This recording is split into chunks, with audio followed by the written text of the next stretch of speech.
So I guess the first question that comes to my mind is, who do you think is going to win the Stanley Cup this year? That's a good question. I picked maybe about 2 or 3 weeks ago, I picked my finals as the Canucks and the Bruins. Okay.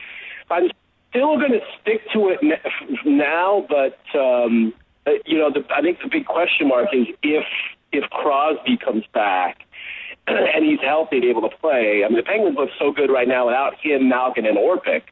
Orpik's back, and if Crosby comes back, then the Penguins definitely got a good shot. But I still think, and that's still a long ways away whether those guys are going to come back. So I'm still going to stick with my Canucks Bruins.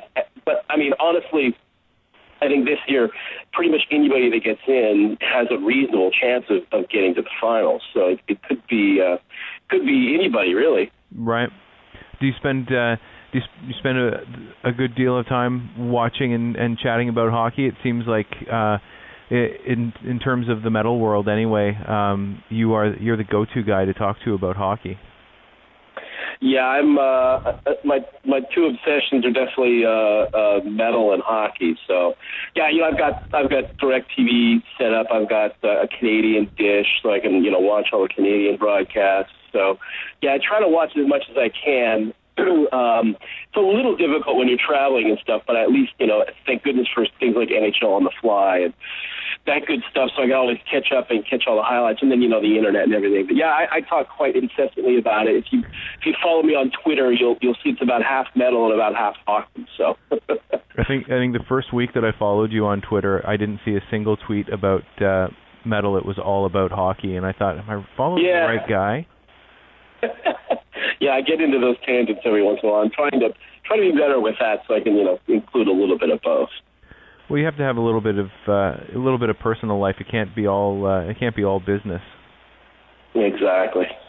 Now you started out Metal Blade pretty much in your bedroom, did you not?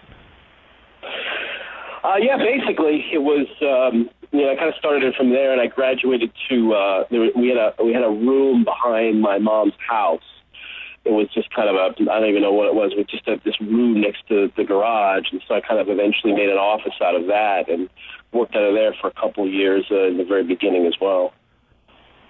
It's it must be crazy every once in a while to just look back and think, wow, I used to sit in my bedroom and email cassettes out to people, or not email, but mail cassettes out to people, and now Metal Blade is pretty much it's a household name, at least in terms of the metal circles.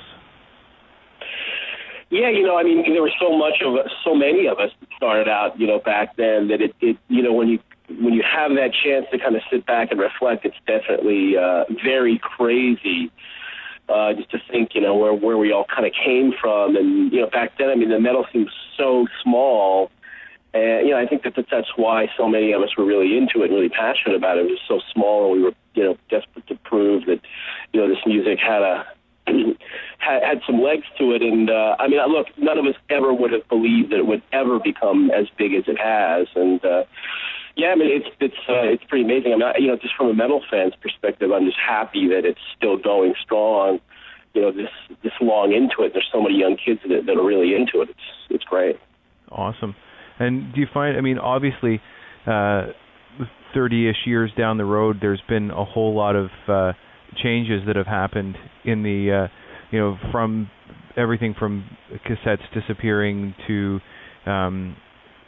CDs all but disappearing, the resurgence of vinyl, that sort of thing. What's been the most shocking for you? It's hard to say. I think, you get so used to change. Look, from when I was a kid, we had, vinyl and 8-track tapes and all sorts of other things. So I've kind of gotten used to the various, format changes, and, even today, from the digital to the physical to the digital, all that stuff. It's always interesting how it goes. But I'll tell you one thing that does, I wouldn't say shocks me, but is surprising to me, and I think surprising to a lot of people, is that our business in the metal label business is still predominantly physical. Like, we still do, on a new release, we still do about 85% physical. to 15% digital, which is, kind of much different than a lot of the other industry does.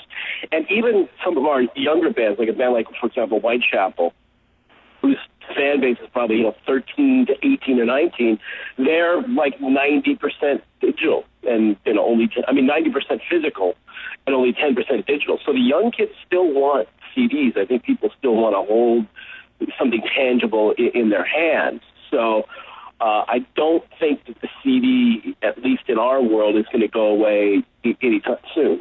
It's really important for us as a label and for the bands, because, we work closely with them, is to give people the best quality package you can get for the best price.